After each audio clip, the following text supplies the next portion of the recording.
Hello everyone and welcome back to another video. And yeah, today we're going to be ranking every movie post Endgame in the MCU. We're finally going to talk about almost 14, I believe, in total. Pretty much we're ranking phases 4 and 5 together. Plus Far From Home, I guess. Me personally, I consider Far From Home phase 4 just because Endgame is a beautiful ending. That ends phase 3, that ends the Infinity Saga in my mind, no matter what anyone tells me. So, in Far From Home, it technically introduces the concept of the multiverse. Therefore, in my mind, Spider-Man Far From Home is the first movie of the Multiverse Saga in phase 4, not the end of the Infinity Saga in phase 3. Even if I am technically wrong, I don't care. I do not care. That is how it is in my mind. Just putting that out there. So technically, we are ranking phases 4 and 5 together, because of the fact that Thunderbolts came out ending phase 5, and even though I did do a ranking just phase 5, I decided to also do a ranking of both phases together, the post-Endgame movies. Once again, movies only. If it did not go to the movie theater, it does not count for this video. They might be another video, I'm not sure though, to be honest. I'm not sure if I'm going to do that. I kind of just want to talk about movies right now. But, I mean, the TV shows aren't bad, okay? Not all of them are bad. In fact, I think I only dislike 2 of the I mean, if we include animation, I only really dislike 3 of the shows. Really, if I'm being completely honest with you. So, really, I do enjoy most of them. But, you know, I'd rather talk about the movies right now. And it'd be a bit easier because there's only 14 of them.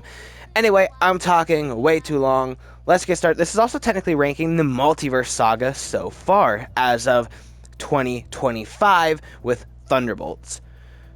So, well, I guess I should say May of 2025 / June. We're getting very close to June by the time I'm recording this, and this is probably going to come out very close to it as well. But it's before Fantastic Four also. But yeah, alright, enough stalling. Let's get started with some controversial takes here, too, because I think a lot of people are going to end up disagreeing with me. But here we go. In last place, I have Doctor Strange in the Multiverse of Madness. Yeah, I know this one's probably a controversial one, because I see that people have this above a lot, and right now I have it at the bottom of this list. This could change. I want to point this out. This might change based on... Depending on rewatches, this movie may go up. However, I've seen this movie twice, once in theaters, once at home, and I did actually like it more on rewatch. When I walked out of the theater, it was one of the very few times that I walked out of the theater being like, I don't know if I liked that. Which is crazy, because even some of these not very good MCU movies, I still walked out of the theater being like, I had fun, I enjoyed that.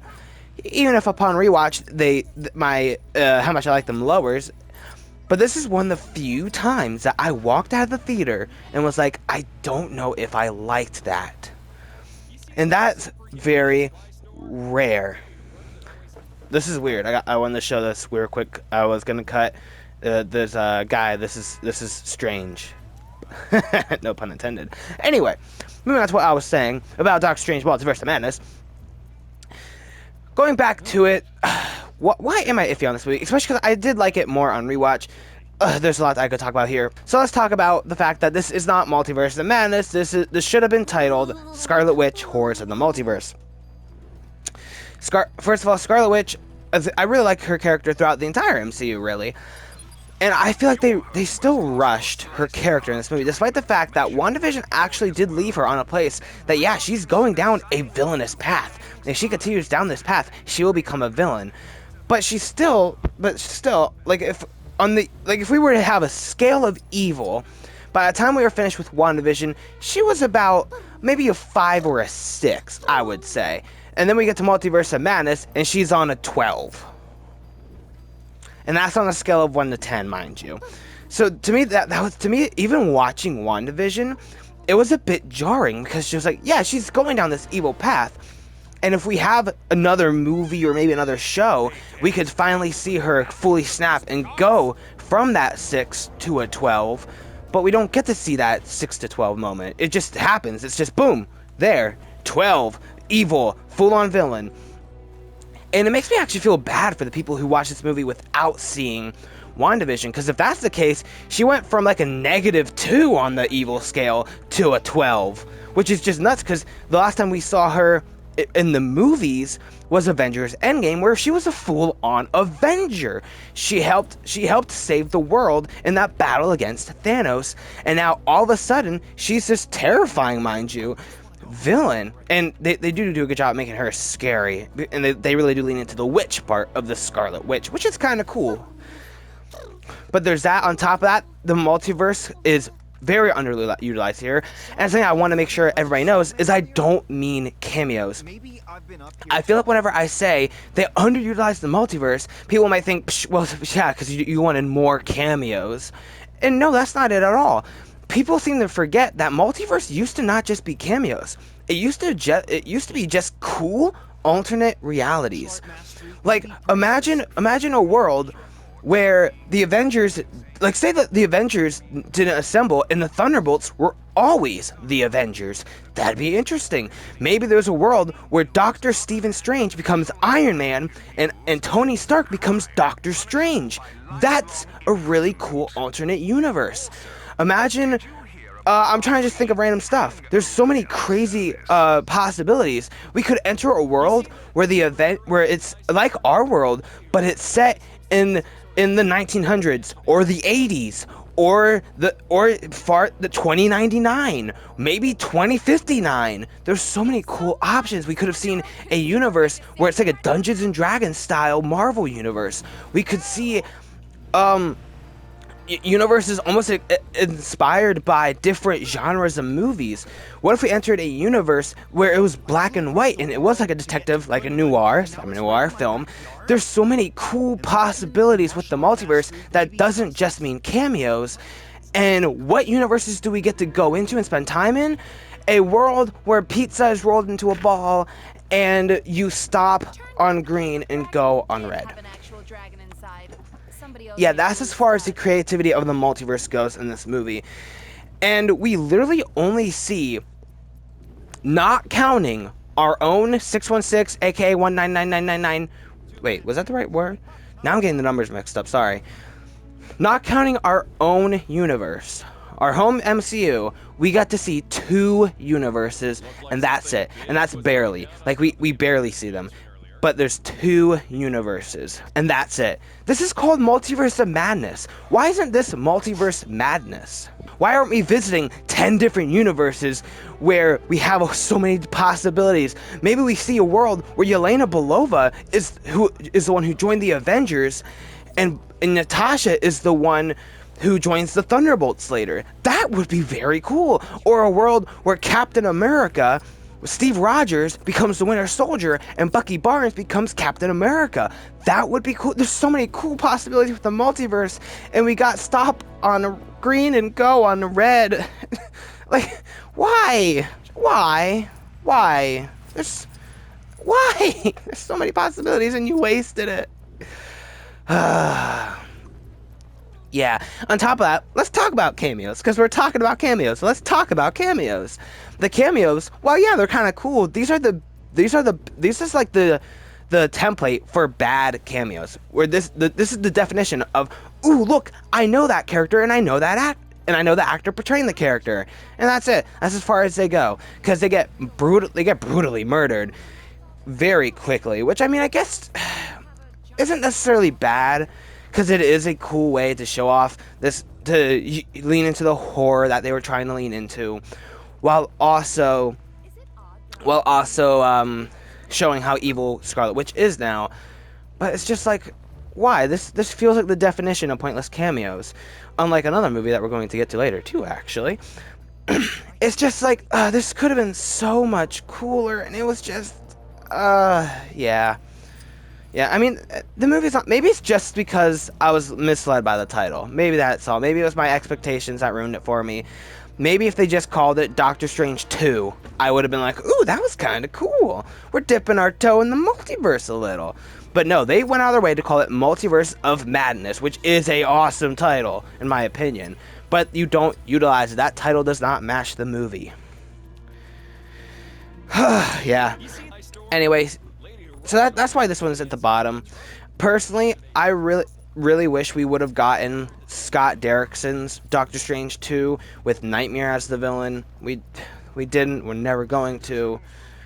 And also, we had Sam Raimi directing, which isn't bad. I like Sam Raimi's, from what I've seen, is good. Granted, as someone who doesn't really watch horror, I've only seen him direct the Spider-Man films, which I love. So, and I'd see him direct a Doctor Strange 3. Maybe it'd be better if he didn't have so much stuff that he had to make sure he puts in the movie, but I don't know. Anyway, I've been talking too long about Multiverse Madness, probably. And the way I'm talking probably makes it sound like I absolutely hate this movie. I don't hate the movie. That's another problem, is I don't hate this movie. It's just, if you're gonna ask me which one of these movies in this era that I want to watch, this is the one I'm the least likely to pick. And it's because of that. So, let's move on to one that most people seem to have at the bottom. At number 13, I have Thor, Love, and Thunder. Now, where is Thor? Ah, there he is. Love and Thunder. Oh boy, this is one that I had kind of like the opposite experience of Multiverse of Madness, because I walked out of the theater being like, I had a fun time. That was fun. And then I rewatched it at home, and I was like, that's not the best. That's not. Yeah, that could have been so much better. And what's weird too is that, to me, this is another disappointment when it comes to potential of the movie, because you have, in my personal opinion, two of the best Thor storylines from the comics in this movie that you're putting together into one that could have worked.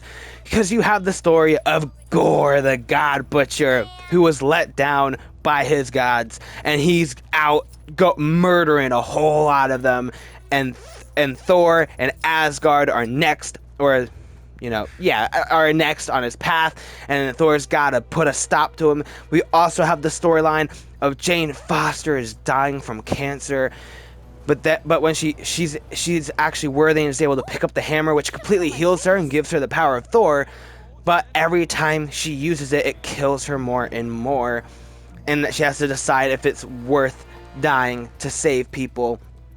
Those are two great storylines, and they are so underutilized here.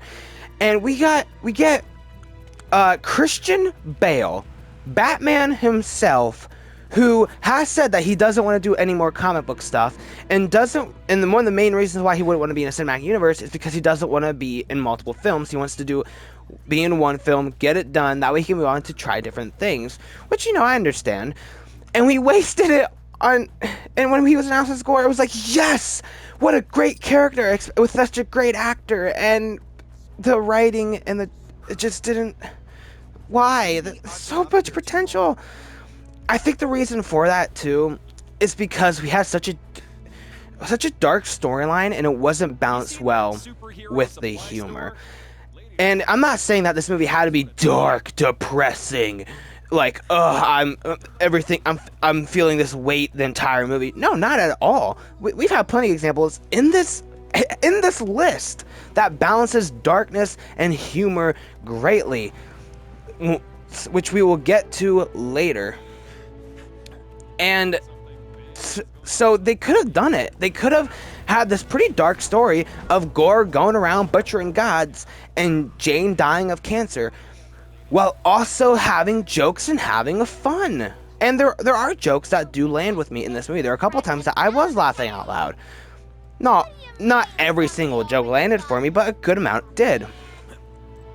So this is another case where the potential outweighed what the actual movie was, so it kind of let me. So again, maybe it was expectations.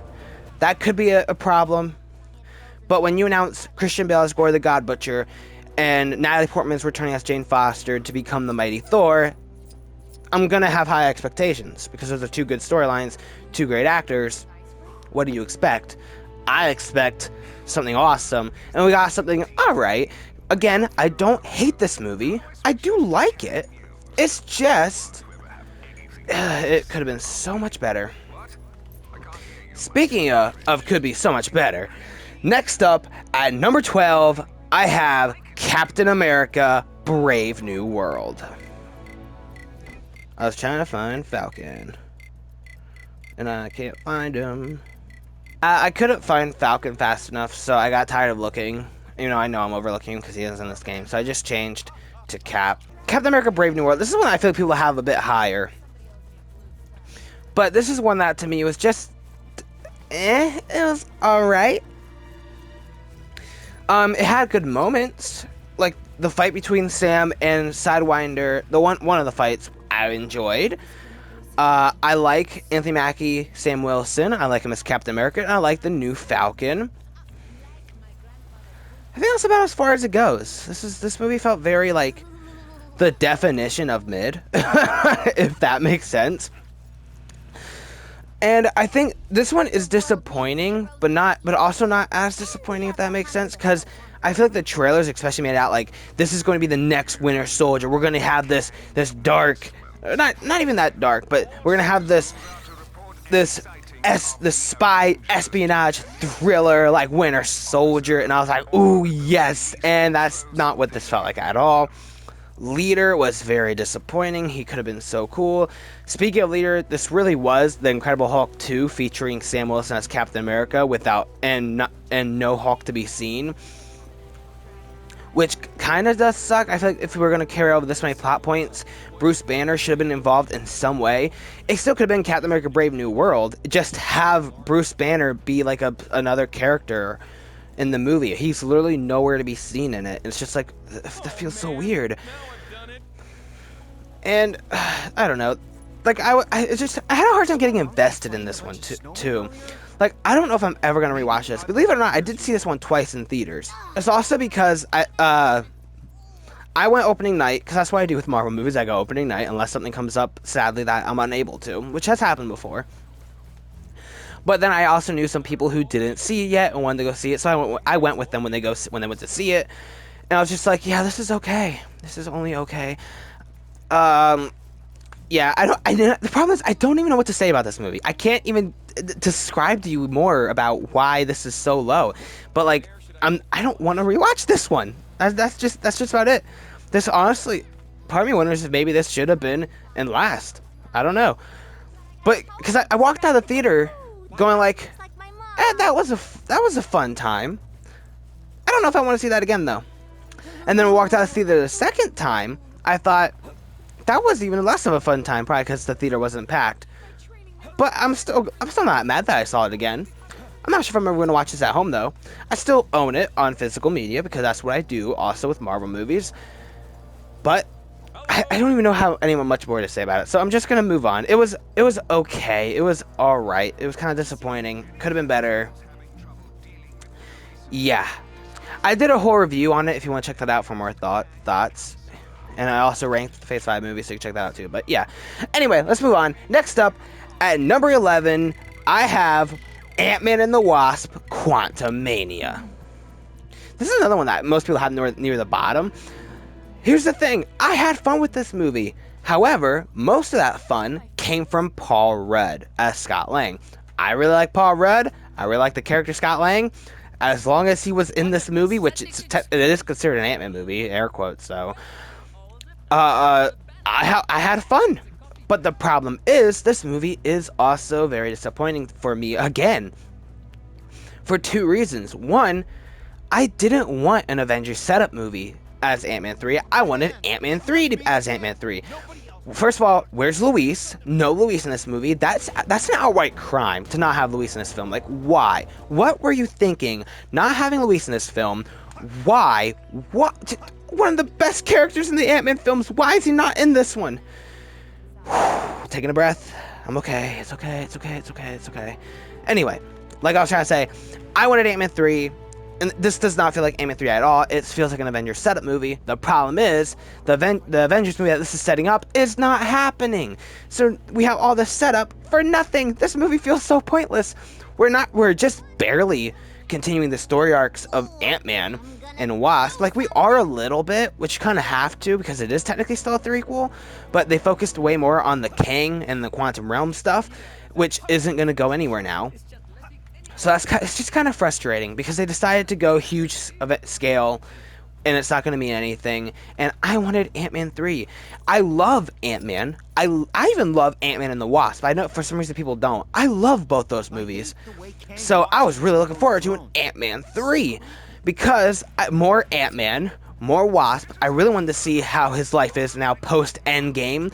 He missed years with his daughter. That's a very intriguing and emotional storyline. And we don't really, I mean, we do get it, like they do introduce, him and Cassie do have a thing. That sounded like something weird and different than I meant for it to mean. That's not what I meant. They have a, man, why did I say that like that? I'm so sorry. They have a storyline, and the storyline is about that. But it's just, it wasn't as good as it could have been. It didn't feel like the focus because Kang felt like the focus. And there is good stuff in this movie. I like the line from Kang, because they were originally setting him up to be the next Thanos, where Ant-Man's like, yeah, I'm an Avenger. And Kang's like, an Avenger? Have I killed you before? That was like, whoa, now that's cool. That's cool. Too bad it meant nothing, because this guy who supposedly killed Avengers was defeated by ants. Yeah, I think he was lying. I think he was just trying to get into Ant-Man's head. I killed an Avenger before. Yeah, prove it, buddy. Anyway, I still had fun with this movie mainly because of Scott Lang, but it could have been so much better. This is another one that I also saw twice in the theater for the same reason as Brave New World. I saw it opening night. Some people I knew wanted to see it and didn't see it yet, so I went with them to see it. And yeah, it was alright. It was fun. I have not seen it since. So, yeah, there you go. Anyway, let's move on, because now we're coming into the top 10 with Eternals. Look, I've now found Falcon.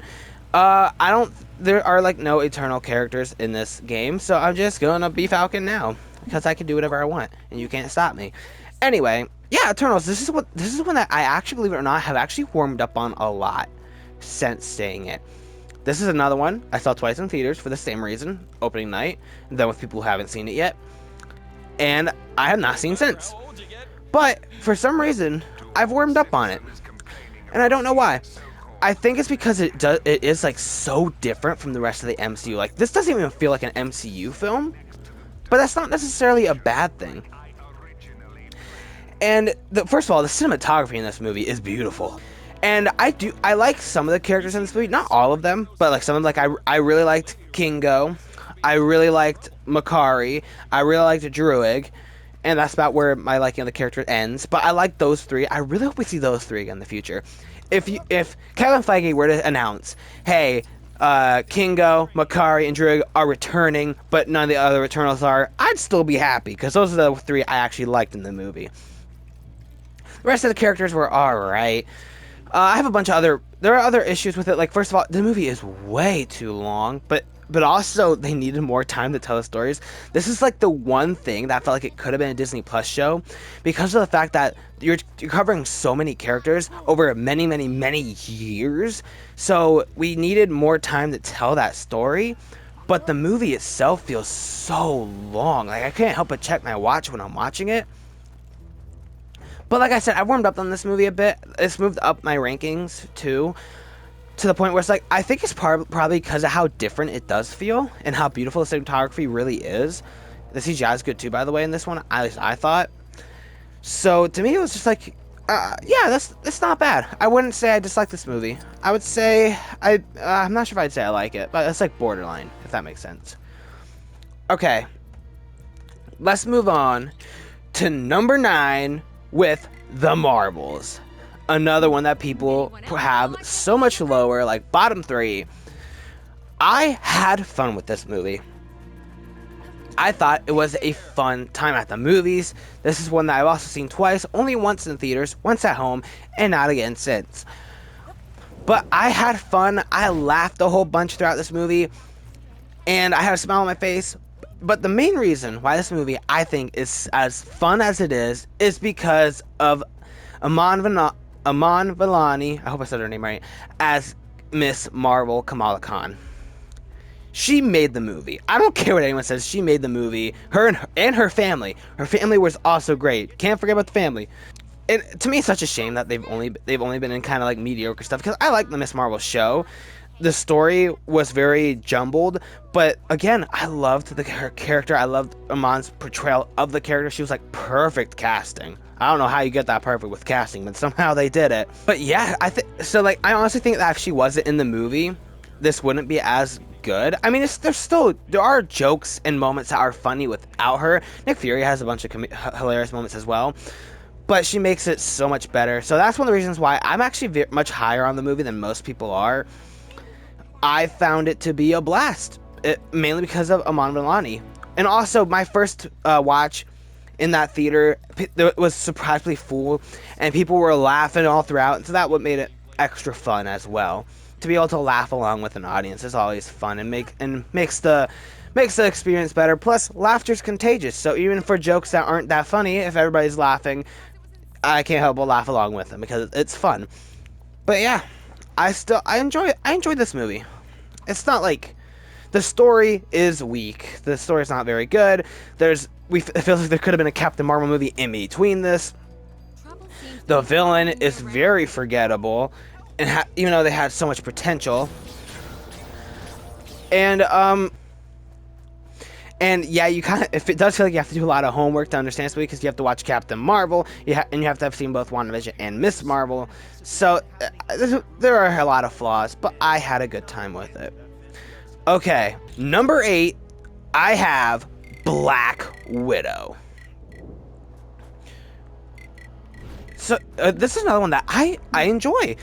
Is it perfect? No, not really. The CGI is bad. The story probably could have been better.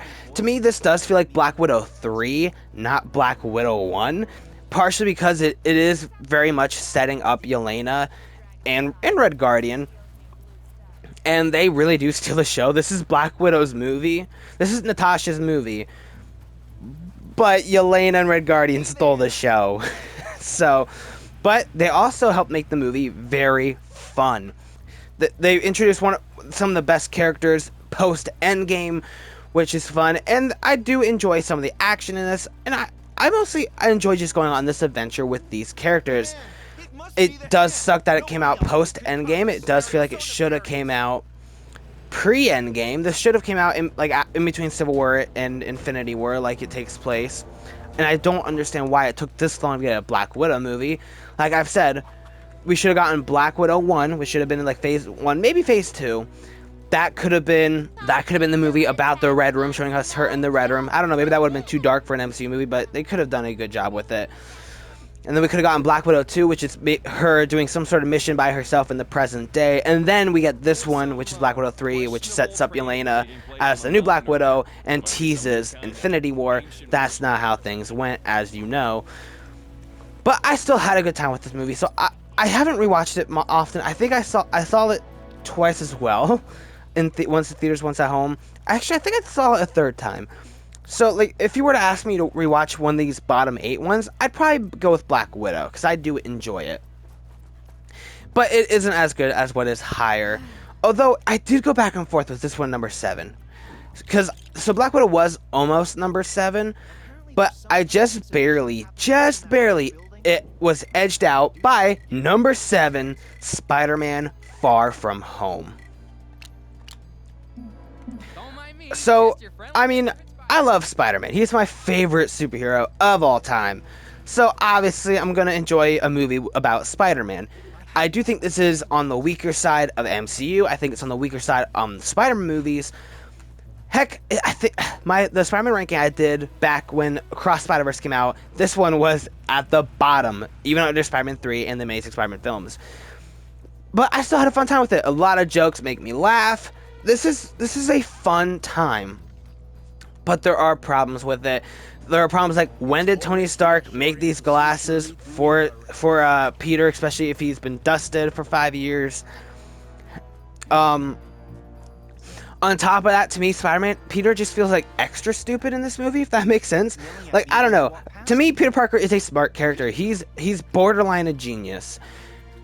And he's very dumb in this movie, which I have a problem with. Huge Spider-Man fan who, in my mind, my vision, Spider-Man is a genius. Just look at Marvel's Insomniac Spider-Man. He's a genius. He's able to come up with amazing things. And even in high school, he's supposed to be a borderline genius. Heck, look at Friendly Neighborhood Spider-Man from Disney Plus. He showed that he was very smart in that movie, in that show too. And he's like freshman year high school. But in this movie, he's not smart at all because of how he uses the glasses. He's so dumb that he almost kills Brad with the glasses. To me, Peter Parker wouldn't do that. He's so dumb that he hands over these very dangerous glasses to a guy he just met.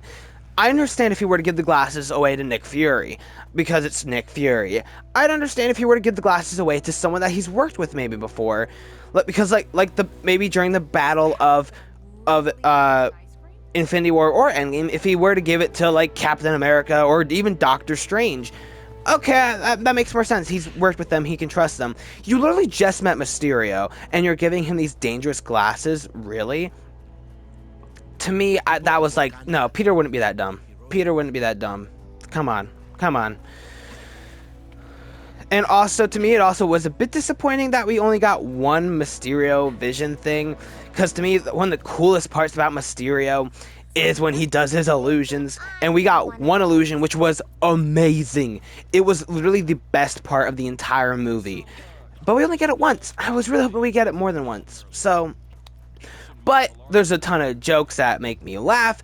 There's a ton of Spider-Man action that I enjoy. So to me, this is number 7. And if you were to, and I would rewatch this one, and I have rewatched it a couple times. So I rewatched this one more than all the ones lower than this list. So yeah, I enjoy it. It's just there are some problems with it, partially because Peter's acting dumber than he should, but I still have fun. So yeah. All right, number 6, I have Black Panther: Wakanda Forever. Okay, this one is a heavy one. First of all, I think they did such a great job with the movie because of the situation they were in. They wrote an entire Black Panther 2 script, and they were ready to get production going with a story with T'Challa as the main character. And then Chadwick Boseman sadly passed away, which I don't know if I want to talk about that, because that hit me really hard. I was like, oh man, oh that hurt. Okay, so then they had this hard decision, which, let's be honest, they were never going to please everybody. Do they kill off T'Challa and let Chadwick Boseman be T'Challa, or do they recast him and continue with their story? They end up deciding with killing off the character of T'Challa, which they probably thought would be honoring Chadwick Boseman. Personally, I don't know. I don't know if I would have been able to make this choice. I understand why they did what they did, why they decided to end the character, but I also would have been okay with it if they recast, because I also do really want to see what that original Black Panther 2 script was. I do think we have ideas of what it was with. I think it still would have had Namor, and it actually would have dealt with T'Challa and his son.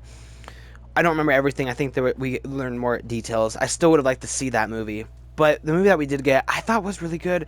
And they did a good job at breaking my heart. It really did feel like, especially the beginning, that we were there at a funeral mourning not only T'Challa, but also Chadwick Boseman. And it was done, I thought it was done really well. Although the movie does feel way longer than it should be, I can't help but feel that I'm checking my watch a couple times. Whenever we're not doing the funeral stuff, I was checking my watch being like, really, how much longer is in this movie?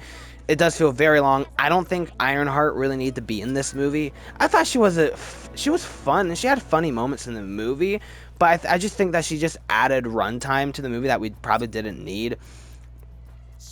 I thought Namor was a very good, very well done villain who's just trying to protect his people. I enjoyed how they did that. I personally really like the character arc they decided to give Shuri, where she's kind of doing a very similar character arc to T'Challa, where she, on this vengeful character arc, she has to learn not to take revenge. Like, I really enjoyed that, especially with that third act with her and Namor, and it felt brutal. Even though it's very much PG-13, like, it could have been way more brutal if it wasn't PG-13, but it was still pretty brutal. and I think the reason why it felt extra brutal, despite the fact that it wasn't as intense as it could have been, was because of the fact that there was just pure emotion and pain in that scene, and it's just really good. Although I did have the problem, something where I'm going to point out to you that I've also pointed out to other people, is there's the moment where she gets stabbed by the spear and she pulls herself off of it, and it's completely clean. I'm just like, that spear should be covered in blood right now. It literally went through her body. It really should be covered in blood. But whatever. just say that. I pointed that out. Had to point that out. But yeah, I like this movie. This is another one that I believe I saw twice in theaters and once at home for a similar reason. People didn't see it, so I went with them to see it. And yeah, the movie was good. I like this one. I'm not sure how many times. It's definitely not as good as what's above it, but I like it. It's good. All right, next up. Now we come in to the top 5 with movies from here on out I really like or borderline love. And I don't think he's in the game, so we're just gonna have to deal with it. At number 5, I have Shang-Chi and the Legend of the Ten Rings. I'm being Daredevil just for now because Shang-Chi's not in this game. I really like this movie. I thought it was a blast. First of all, Shang-Chi, I love his character. I love Simu Liu's portrayal of the character. Why do we not have a sequel to this movie yet, Marvel? I want to see more Shang-Chi. Anyway, the action in this movie is amazing. That bus scene, awesome. I really enjoy the story too. The villain in the real Mandarin is what was really good. I really like how they did his character, especially because he's doing this because he thinks he's gonna find his wife, but that's not the case. I found this to be really fun. Morris, despite the fact that he doesn't have a face, is adorable. Trevor Slattery was hilarious. I laughed multiple times throughout this movie. I really liked this one. I saw this one also twice in the theaters and a couple times at home. I don't have much more to say. I really liked it. I had a great time with it, and I just came out of the movie thinking I really want to see Shang-Chi again. I want to see more Shang-Chi. I do think the third act did feel a bit off. It felt like that wasn't the third act for this movie, because of the fact that it was mostly grounded, and it was like all like martial art fight scenes, and then we get to the third act and it's like CGI dragons, and it could have been better, but you know, I still had a good time with it despite that. So yeah, number 5. But number 4, I like this one a bit more. Number 4 was almost number 3, but I decided to barely have it at 4. But at number 4, I have Thunderbolts. Asterisk. And you know what? Forget it. The movie's been out for 3 weeks by the time this is out. If you haven't seen it, this has already been spoiled for you. This is the only thing I'm going to spoil from the story, though, don't worry. But I lied. Thunderbolts is not at number 4. I lied to you. I'm sorry. For real, at number 4, I have the new Avengers. That's right. You just had it spoiled for you if you didn't see it. Too bad. You should have seen it. Sorry, that sounded mean. But you should have. Because it's great. I love this movie. It's amazing. First of all, I've talked about this movie a lot. I'm going to talk about more. I loved all the characters except Taskmaster before this movie came out, so I was already excited for this. Plus, I like redemption stories. I like bad guys doing good things. So I was bound to like this movie, and I loved it. Not only was it just so much fun seeing these guys beat up bad guys, save people. One of my favorite scenes is when they're saving civilians from destruction in the city. But they're also it has multiple parts that are hilarious, especially with Red Guardian. He just had me laughing almost every time he was on screen. But when he wasn't making me laugh, he was making me cry. Okay, not quite. Well, okay, maybe a tear or two, but that's it. And the reason for that is because this is one of those examples of a movie that does an amazing job at balancing humor with the darkness. This movie tackles dark, heavy themes of regret, depression, loneliness, suicide, substance abuse, all of it. Dark, heavy, emotional topics. but it can also be funny without undercutting that dark drama, and that is amazing. One of my favorite examples, like I said with Red Guardian, making me laugh all the time, he has an amazing scene with Yelena where they're talking and they're both being super emotional, her admitting to him that she feels so alone and that he didn't want to bother her because he felt that that she didn't want him, and explaining how she wanted to be the goalie on the soccer team, that way she could be the one everyone relies on when they make a mistake. It's just, I love this movie. I love how they're able to do that. Somehow they make the power of friendship cool. How do you even do that? They did that with the third act, and I love, like, a lot of people are like, I've heard some people be like, they're not big fans of the third act. I even know people who are like, the third act was not very good. What? Did we see the same third act? What? That third act I thought was amazing. What's such a great way to do it. I'm not gonna lie, I kind of wanted to see every Thunderbolts member shame room, and we didn't see everybody. We could have seen Ghost and Red Guardian and Bucky. We didn't. I get it. We technically have seen their stories before, but you know, I would have liked to see it. I guess because I'm a terrible person, I don't know. But yeah, I almost put this at number 3, but I just barely didn't have it crack top 3. I've also seen this at this time. It is new. It has not left theaters yet. I've seen this 3 times in theaters. Been debating if I want to see it a 4th time or not. It's possible that I do before it leaves theaters. But I didn't have it in the top 3 because I slightly prefer the next one. That being at number 3, Deadpool and Wolverine. Deadpool's not in this game. I'm just gonna stick with Daredevil because he's red. I love this movie. This movie is a blast. It was an event. I've called it the event of the summer like 50 gazillion times by now because that's what it was. And it was a blast. I was laughing the entire way through. It was very R-rated. I like the characters of Deadpool and Wolverine, but they also had heart to it. It wasn't just, look, extreme violence, salty language, inappropriate joke. No, there was a heart to it. Deadpool was the reason why Deadpool is going on this adventure in the first place is because he wants first of all, he wants to find meaning in his life. He feels like there's no meaning, but on top of that, he wants to save his loved ones. The few people that he has in his life, that he loves them, and he doesn't want them to die, and they're going to die if he doesn't do something. So he goes to Wolverine because he thinks Wolverine's been an X-Men. He's saved people before. He can help me. But he finds a variant of Wolverine that's also broken, and he feels, we're diving into that theme of regret like Thunderbolts. He failed. The X-Men died, and he's broken because of it. And the emotion that they're able to bring, the scene where Hugh Jackman, when Wolverine gives his speech to Deadpool in the car, just see it for yourself. It's amazing, so heart-wrenching. And then Deadpool doesn't like make a joke out of it because he's feeling the feels. He goes, "I'm gonna fight you now." Well, yeah, it's kind of humorous, but it's also just Deadpool. But he like means it, like, because he's feeling feels. It's just awesome. Like, I didn't cry during this movie or anything. It wasn't that emotional, but the fact that there was a heart and it wasn't just violence for violence sake, R-ratedness for R-ratedness sake, there was a heart to it. There was a driving force to the story. On top of that, I told you, cameos done right. That's what this movie does. Unlike Multiverse of Madness, where it's like, look at that cool person played by that cool actor. No, it does that, yes, but they actually play a part in the story. They progress the story. They help Deadpool and Wolverine get to where they need to go. On top of that, X-23 also helps Logan Wolverine with his emotional character arc as well. Awesome. I saw this movie 5 times in the theaters. It was my first Dolby, first IMAX. I love this film.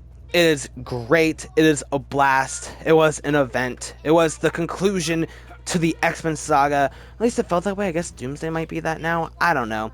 But this could have been it as well. I really liked it, so I just barely put it over Thunderbolts. But it doesn't go any higher than this because at number 2, I have one that actually was number 1 at one point in time, but that changed. Spider-Man No Way Home. Talk about movies I love. I love Spider-Man No Way Home. like I said before, huge Spider-Man fan. Favorite superhero. Love him.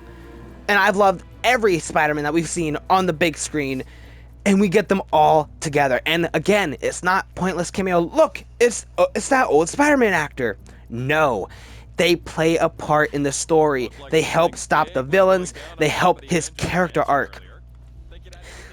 He would have gone down this vengeful, dark road if it weren't for Tobey Maguire stopping him and bringing him back to the light.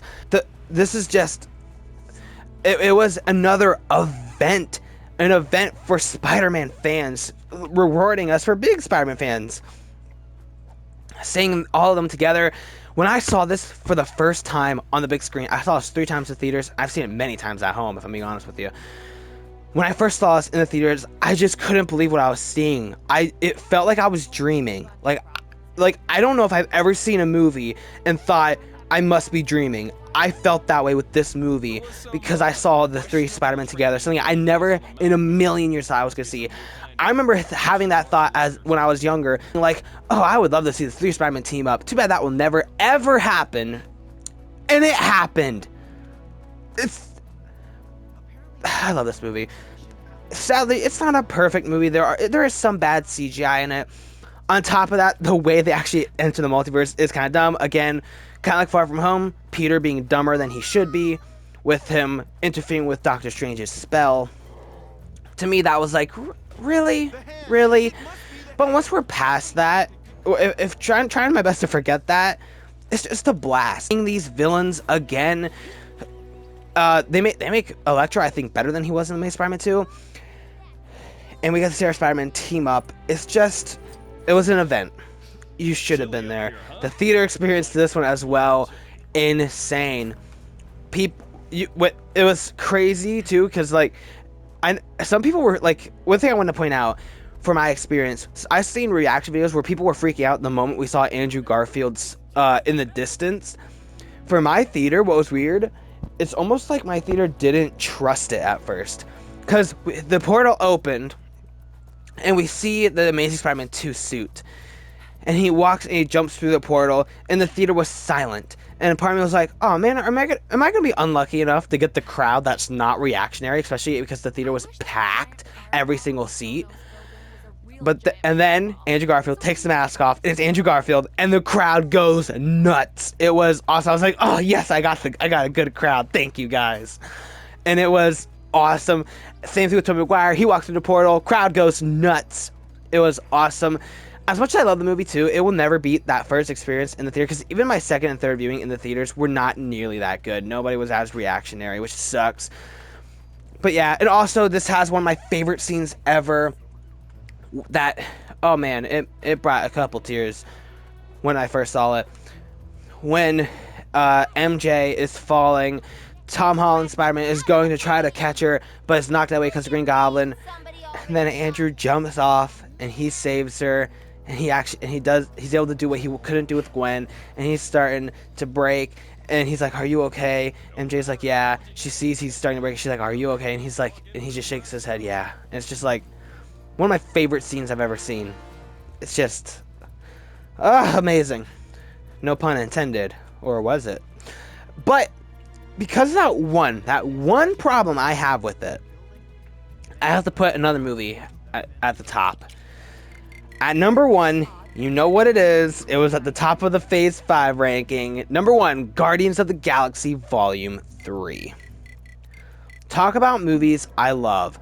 I love Guardians of the Galaxy Volume 3. First of all, I love the Guardians of the Galaxy. I loved the first 2 movies before it. I love every character. And I love this movie. It was emotional, but also hilarious. It was such a emotional, satisfying conclusion too, where it's like I felt satisfied with the ending. And if we never see the Guardians again, I'm okay with it. Although I'd be okay with them returning to the new group of Guardians that we have, I also never want them to return to this group specifically. I thought it was a great story too, with a villain that you just absolutely hate, which is a good thing. We get to see Rocket's backstory finally after years of teasing it since 2014. And now we get to see it, and we get to have our hearts broken by it. There may have been tears. I don't know. It's probably just dirt in my eyes, of course, because, you know, feelings. But it was amazing. It was beautiful. It was emotional. The soundtrack, every song, banger. That oneer in the hallway with No Sleep Till Brooklyn was awesome. I love this movie. Go check my spoiler review for even deeper thoughts. I've been talking way too long. I gotta stop talking. I'm sorry. I keep talking. But I love this movie so much. It almost was number 2. And at one point in time it was. But I just thought, I can't think of a flaw in this movie. There's no way home I could find a flaw. I can't find a flaw in this movie. I mean, there probably are flaws. Like, I don't even think there's such a thing as a perfect movie. But this comes pretty close. So yeah, I love this movie. So number 1, best movie since post Endgame. But now that I'm done talking, what do you guys think? Tell me your favorite, least favorite, or give me your entire ranking of the post Endgame movies from Far From Home to Thunderbolts. I'd love to hear your thoughts. And I hope to see you guys in the next video. I've done, also, in case you're interested, aside from Far From Home, every movie has a review. I think all but 2 of them have a spoiler and a spoiler-free review. So go check those out. Some of them, like the Black Widow one and Shang-Chi, might be a bit dated with my thoughts. But go check them out. I've reviewed every movie on this list but Far From Home. Far From Home was before my channel. But yeah, thank you guys so much for watching. I've talked way too long. I'll shut up now. Bye.